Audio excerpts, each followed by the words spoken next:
বাংলাদেশের টেলিভিশন এবং পত্র-পত্রিকার কাজ কি? চলুন এই বিষয়ে আলোচনা করি আজকে এবং তাদের বাস্তব চরিত্র তুলে ধরি আপনাদের সামনে।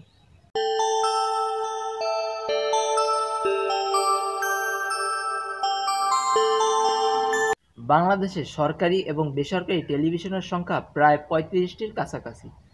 এর সাথে যদি পত্র-পত্রিকা যোগ করা হয় তাহলে মোট মিডিয়া দাঁড়ায় প্রায় ৭০টির কাছাকাছি। আর এই সকল মিডিয়া ও টেলিভিশনের সাথে সম্পৃক্ত প্রায় লক্ষাধিক সংবাদকর্মীরা।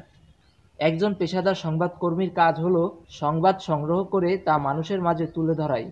আরও সুন্দর করে বলতে গেলে জনগণের কথা জনসম্মুখে তুলে ধরাই তাদের মূল লক্ষ্য থাকে। কিন্তু বাংলাদেশে এত টেলিভিশন এবং পত্রপত্রিকা থাকা সত্ত্বেও এ সকল মিডিয়া তাদের দায়িত্ব যথাযথভাবে পালন করে তা লক্ষ্য করা যায় না। তাদেরকে দেখা যায় তারা নিজেদেরকে ভিউ ব্যবসায় নিমজ্জিত রাখে এমনটাই। আমি কোনো মিডিয়ার নাম সরাসরিভাবে বলতে চাই না, কারণ যা ঘটেছে এবং ঘটছে সে বিষয়ে আপনারা অবগত। যে সময় যা চলে সেই সময় সেই স্রোতে গা ভাসিয়ে তেল মারে এই মিডিয়া সমূহ।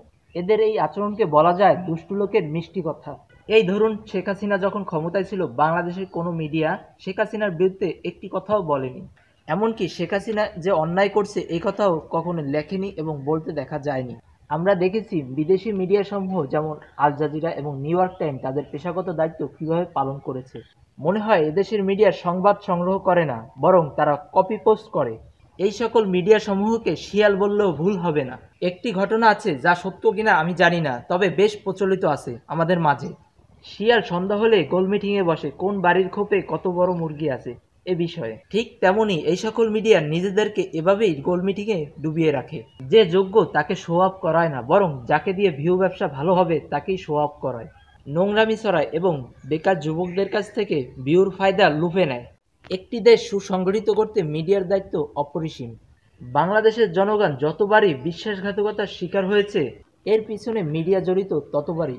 কারণ মিডিয়ার কাজ সত্য বলা, কিন্তু সত্য বলা যখন বন্ধ হয়ে যায় তখনই মিথ্যা মাথাচাড়া দেয় এবং সেই জাতির উপর নেমে আসে ভয়াবহ কেয়ামত।